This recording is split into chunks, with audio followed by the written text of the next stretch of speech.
childhood is not something we focus on much on a day-to-day basis, but I'm always convinced that actually when you do a lot of travelling and experience a lot of different things, you realise that there are lots of ways of doing things, not the way that you're just used to.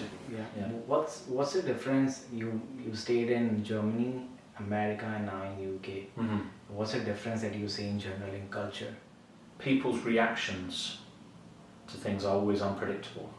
Mm-hmm. So, and that's based on the culture and people's values, and that's not written on someone's jumper. Let's see how it comes. Hello Akshay, how are you doing?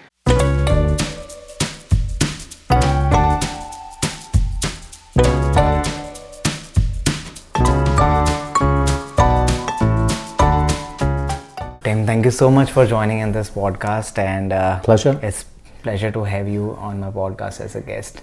Well, Yeah. I'm working with you since last 4 years now. Yes. So we know each other a lot better, but if you could please, for our audience, if you can let us know your background. Yep. And what are you up to and how things are going. So my background, so I've been in the IT sector for 35 years now. So I kind of fell into it after university, and that was really from an opportunity I had at the time. I was on an undergraduate scheme with a local employer, and they allowed me every holiday to try and work in different departments, Okay. which was fantastic. But the one I really loved was a business analyst role. Okay. And I kind of, just by accident through that, I discovered the world of IT. But I'm not technical. I've never got involved in the development side of things or been that interested in the technical side. For me, it's all about the human interaction with IT, and, the challenges around it. Because even today, after decades of IT being in existence, there's still, the whole human issue of computers working alongside people in any organisation. So that's always fascinated me, and of course, as time's gone on, there's been new developments. So it's been for me a fantastic journey, and like I say, 35 years. So it's been a long time, seen a lot of different things. Awesome. And as they say, that in general people are more difficult than engineering. So we can happen to solve that. That's a really good thing. Yeah. Let's go to a bit more in your background. If you can a bit more talk about your childhood and the environment that you brought up in. So what I'm trying to understand is how your growth has happened and what led to you in this particular position. So what has inspired you to do whatever you have done? Yeah, and I think it's interesting you say that because as a child, my father moved, as part of his role, we moved to different countries. So I was actually brought up in Germany and America as a child in early days, before moving back to the UK. So I think through that experience, subconsciously, you sort of really pick up different environments and different, just styles. I won't go and say cultures, but you just get a broader sort of feel. And I think, just through that kind of learning, that sort of cemented a little bit of my kind of curiosity. But yeah, I think, childhood is not something we focus on much on a day-to-day basis, but I'm always convinced that actually when you do a lot of travelling and experience a lot of different things, you realise that there are lots of ways of doing things, not the way that you're just used to. Yeah. So for me, that's, I don't know whether that's been part of why I'm kind of feel probably more creative and more, like I say, curious. But if I would always say to people that, if you have the opportunity, try and get out there and experience different things in different places. That's great. Yeah. What's the difference? You stayed in Germany, America, and now in UK. What's the difference that you see in general in culture? Well, I think bearing in mind this is a long time ago, but you still see it today, and I still do a lot of business travel. That I think people's reactions to things are always unpredictable. So, and that's based on the culture and people's values, and that's not written on someone's jumper. You never know actually behind the face what people treat as important to them, or how they will react to certain things. So that's why I think it's always important in life to make sure that you go in with an open view on things, and whatever you do, try anticipate the different reactions that you may get in either just day-to-day business, or if you're presenting something, or you're trying to create a solution. And indeed, that's not just on a positive side, that's the negative side as well. There's lots of bad actors out there today. There's lots of political unrest, and you've got to factor in all these different scenarios, especially if your business is on a global basis like I'm on at the moment. Yeah, that makes sense. And I think that, as you rightly mentioned previously, it gives a kind of different perspectives, and then you can gauge that it's not that people in certain region, if take certain things in certain way, it's not the same with other people as well. That's really nice. If you can, before we jump on talking about more on your business aspirations and the professional work that you have done so far, and all the nitty-gritties which is in there, tell us one interesting thing about you which no one knows. Well, actually, what's interesting is that people are quite often surprised at my music taste.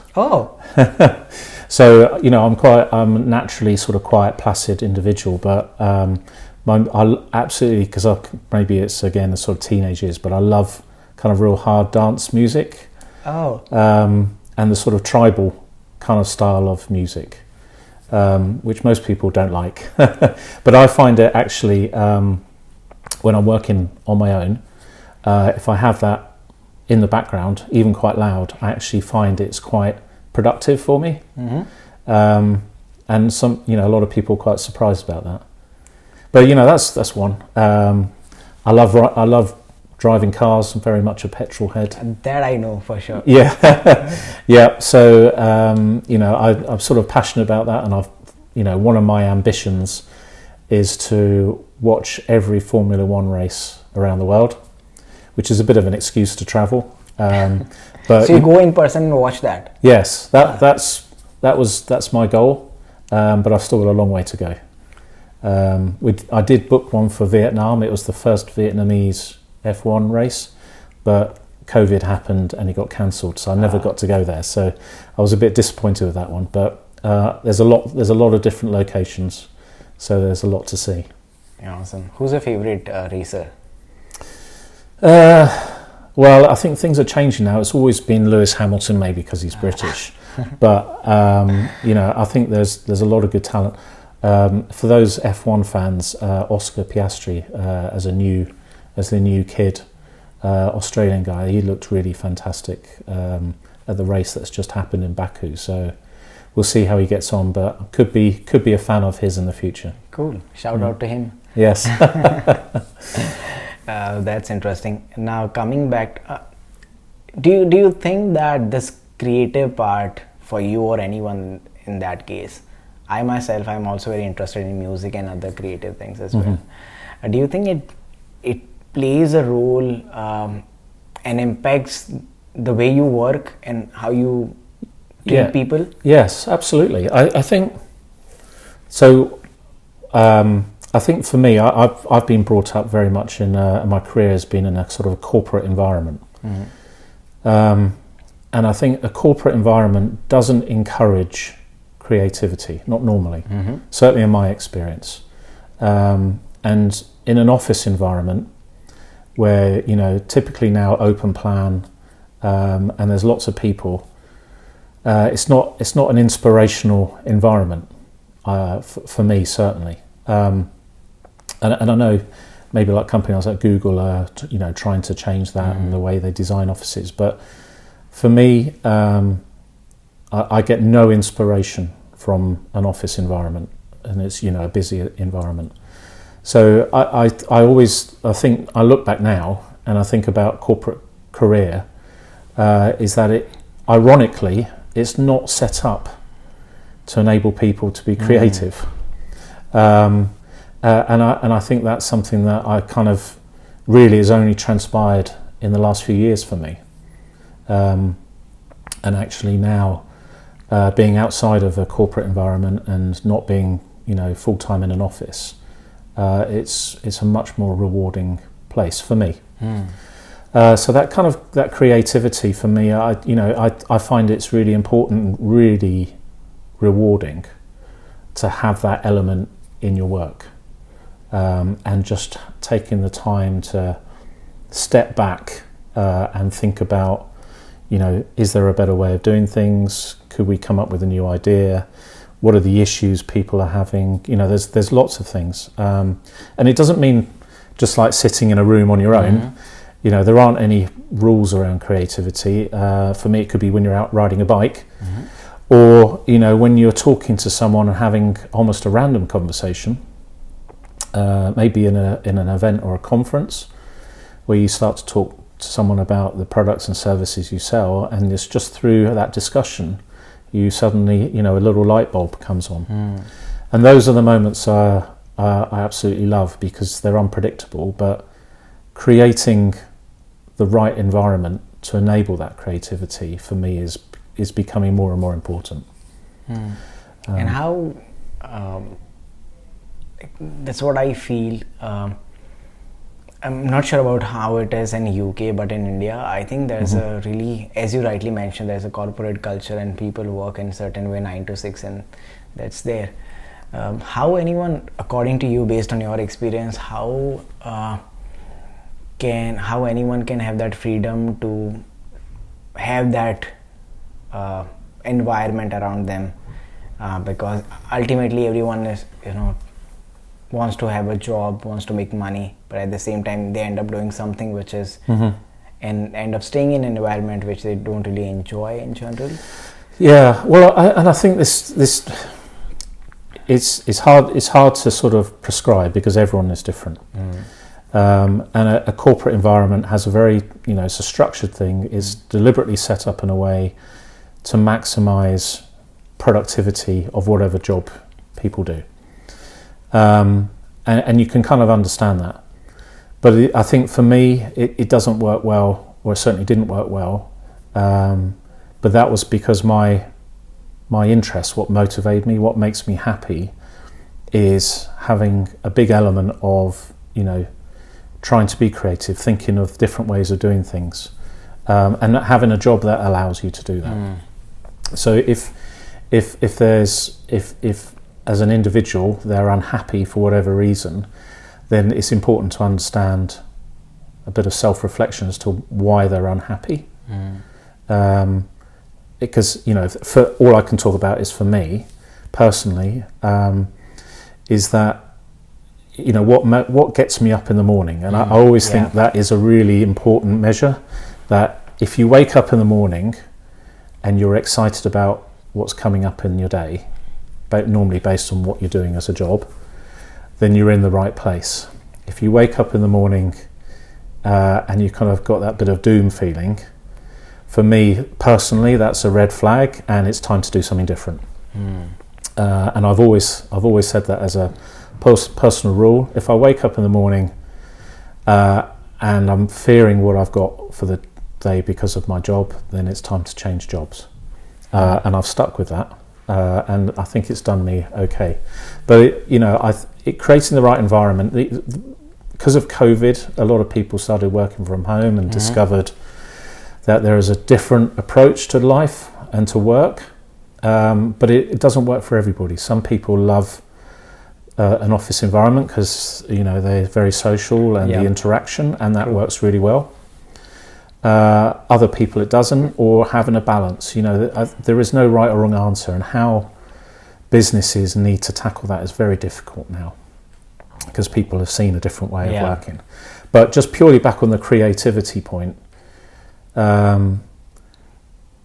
being creative and there's many people more creative and imaginative than me, and it's a wide, obviously, sphere of creativity. It could mean so many different things, but trying to be creative in a business world, I think is really important, and individuals, employees, and people who run businesses need to really think about how they set that best up.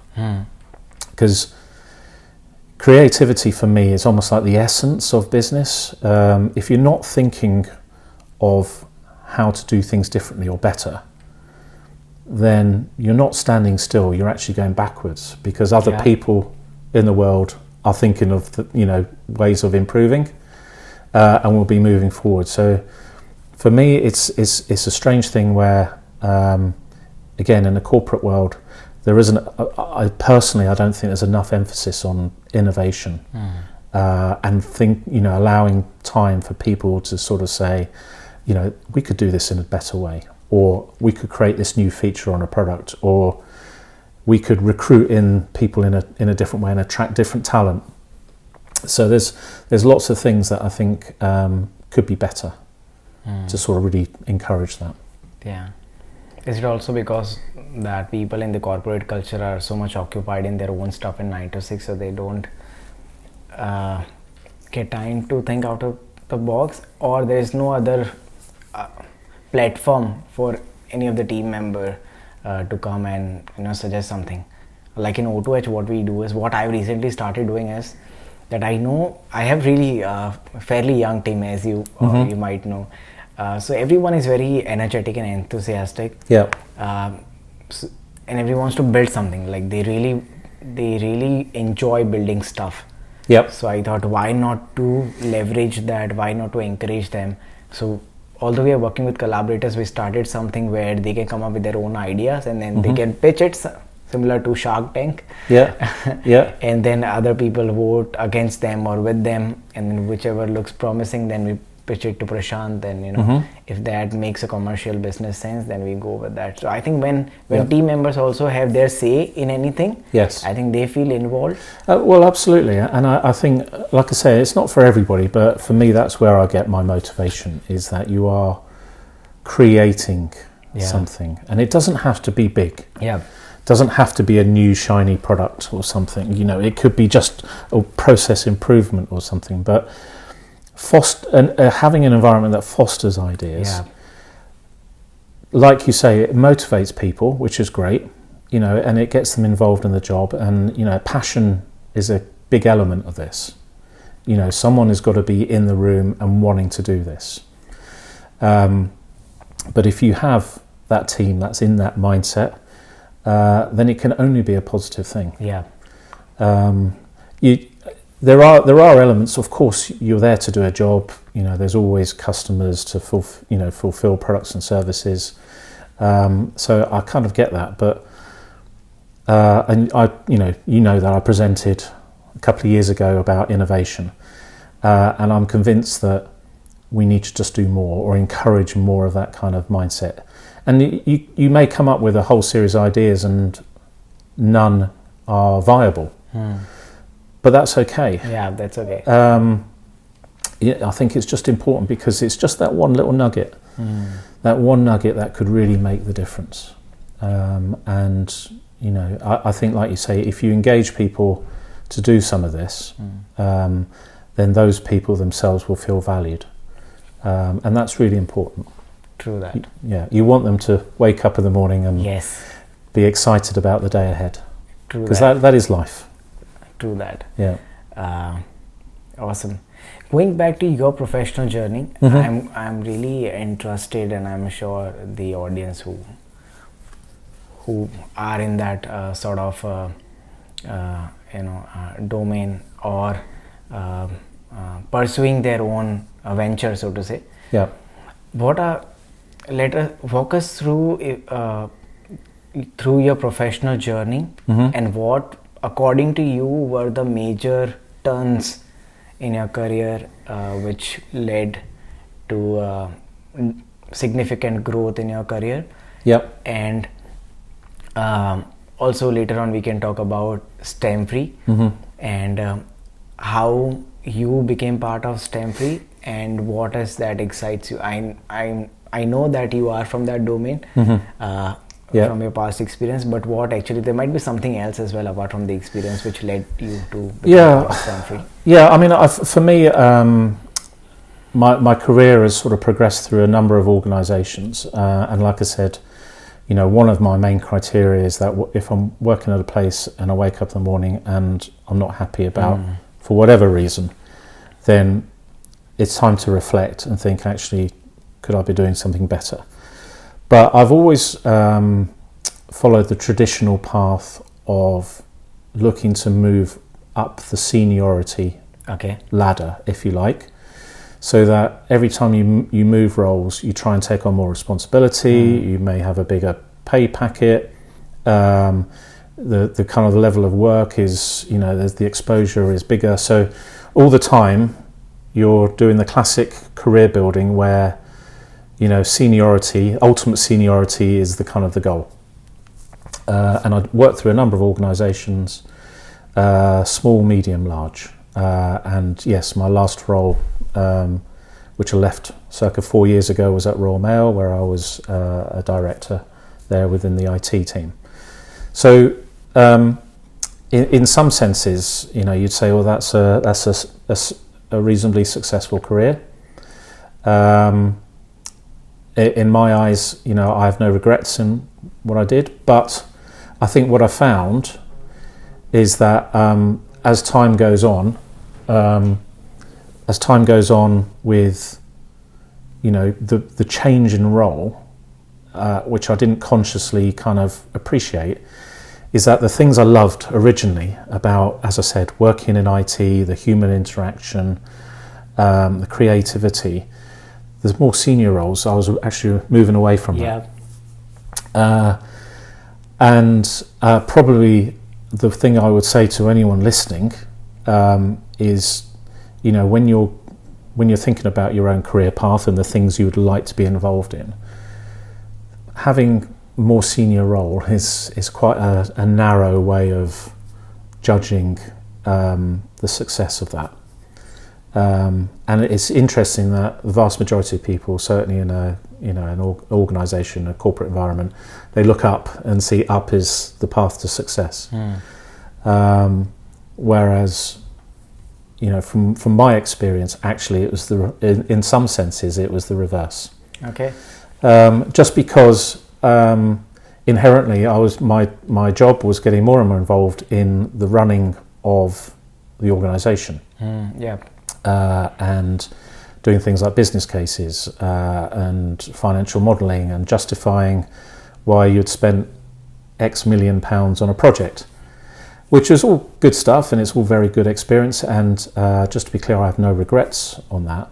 But ultimately, I was moving away from what I truly loved doing. So I had the opportunity 4 years ago to really reflect on that and decide what I really wanted to do, and that's kind of where I am now, in the sense of being outside of that corporate structure, and really relishing the kind of freedom associated with that.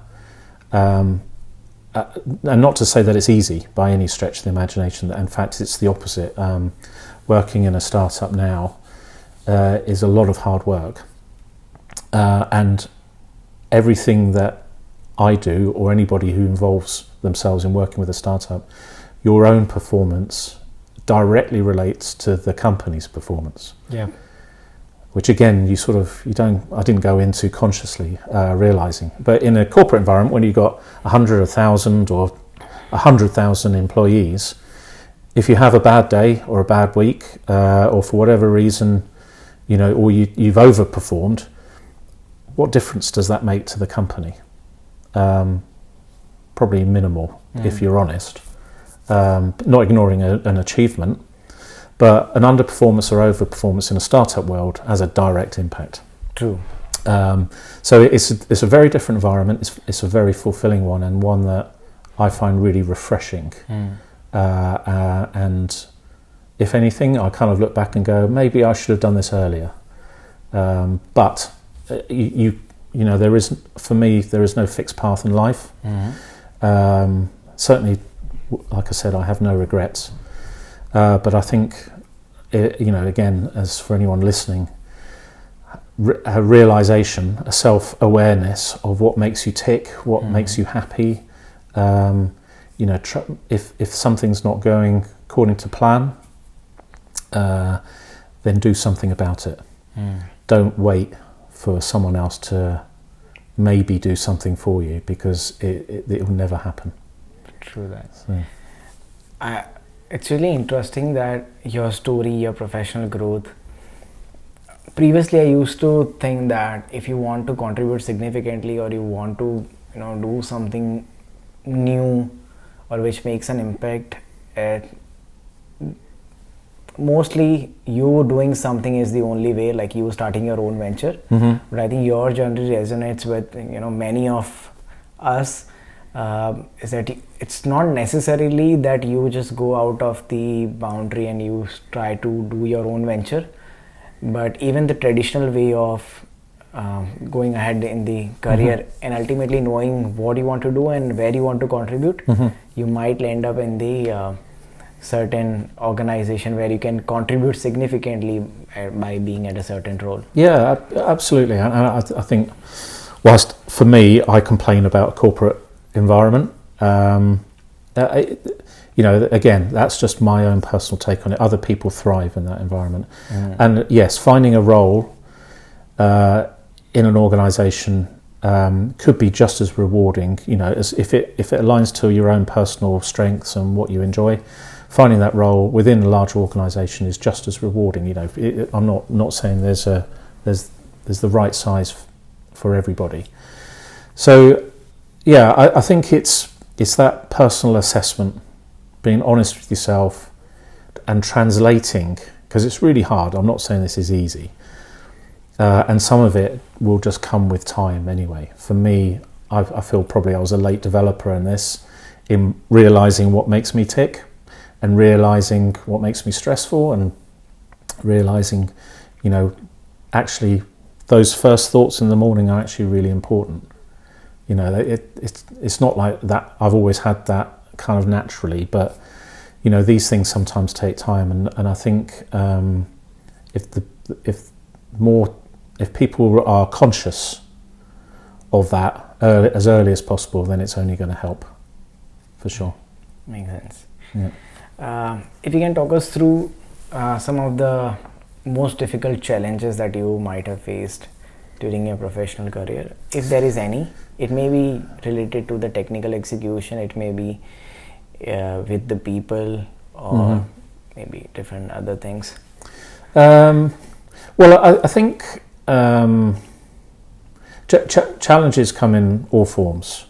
In a kind of a work sense, I think the thing I always struggled with the most was a kind of the political nature in a company environment, where you know, people have different agendas, maybe for perfectly valid reasons.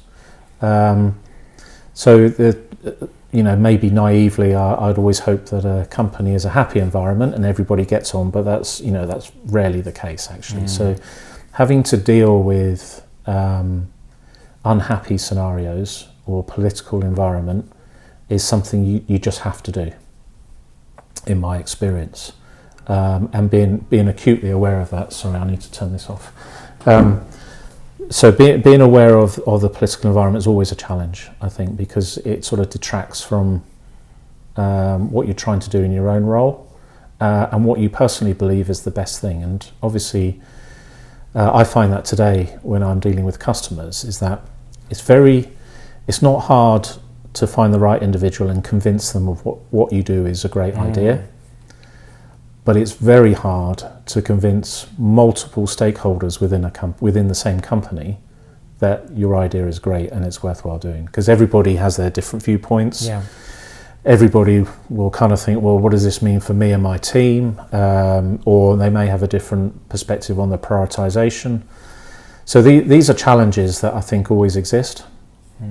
And you know, for me, you got to just go into those expecting those and being really clear as to why you think this is a good idea. Makes sense. Now, last one thing from your side. What are your key takeaways for all those entrepreneurs who wants to start something of their own, or they want to go via, let's say, traditional way of, you know, in their professional growth? What are the things that they should look for? I often see that youngsters these days, especially because I from the software development background, I see that people, especially the young engineers, so to say, they switch quite often just for the sake of hike. But I tend to say, whoever I meet, that don't focus on money at the early career, focus on the skill set and the value that you are adding into that organization and you are getting while you are in that organization, and that will pay off in the longer term. So what are your perspective on the same? Well, I think I think the first thing I would say is I was always told through my, certainly in early days career, is that you should have goals. Set out your goals, and whether it's on a 1, 2, 3 year kind of view, set out your goals and then work towards those goals. But it never worked for me in that sense. One, because I didn't really know what my goals were, but also life isn't like that. It's not a straight path.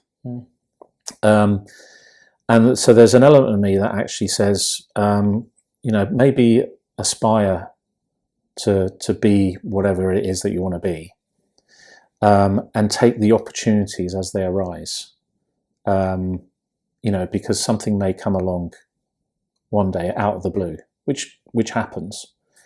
It might be a job advert, or it might be a role within an organization, or you see a training course and you think, oh, I'd love to learn that.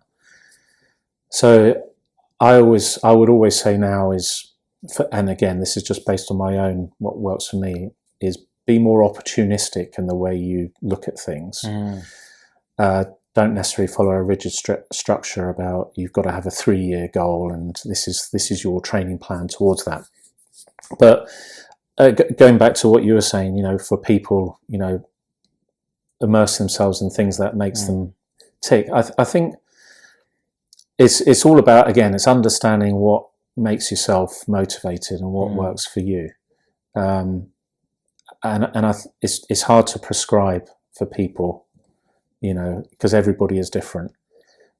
But, you know, I think the bottom line for me is that whatever you do, always have a plan B. Okay. And I say that to my kids, though they don't listen. Is if you want to have a go at something, it may not work. So what's your fallback position? And it's always good to have a fallback position. So say it's one of your developers and they decide they want to get involved in AI or something, but they're already skilled in a certain language like Java or Python or something. So that skill set is their plan B. So if they go and try something else, it doesn't work out, they can always fall back to that. So I think that for me is always a fundamental message in life. And it's the same for, you know, me getting involved in a startup. Startups are incredibly risky. They're likely to fold. So if that happens, what's my plan B? So, you know, you've got to kind of de-risk your own personal situation, unless you're a massive risk taker, and you know. So I think I always say, you know, think about what works well for yourselves. Make sure you're not taking risky decisions. So if it doesn't work, you can fall back to something else. But if you're that way inclined, you know, you want to be innovative, or you want to follow a corporate thing, you know, just look at the opportunities and see what's out there. And if it seems to be the right move, then go for it. I always say that may not work well for the business they're in. It may not work from a manager point of view. But the reality is, you've only got one shot at this. You're only here on the planet one time. So I'm very individualistic and say, you know, make the most of it. and go for it. Got it. Yeah, that's pretty much it for this podcast. And thank you so much for joining in. I Thank hope you. you enjoyed this conversation. Yeah. And I'm sure that audience who are watching us got good value, and they'll get some perspective about whether starting their own venture, what things to consider, and if they want to go with the traditional way of progressing in their career, what things to look for. But yeah, thanks again for your time. Thank Tim. you. It was a pleasure to have you on my podcast, and yeah, thank you so much. Yeah, thank you as well. Thanks, Ashley. Thank you.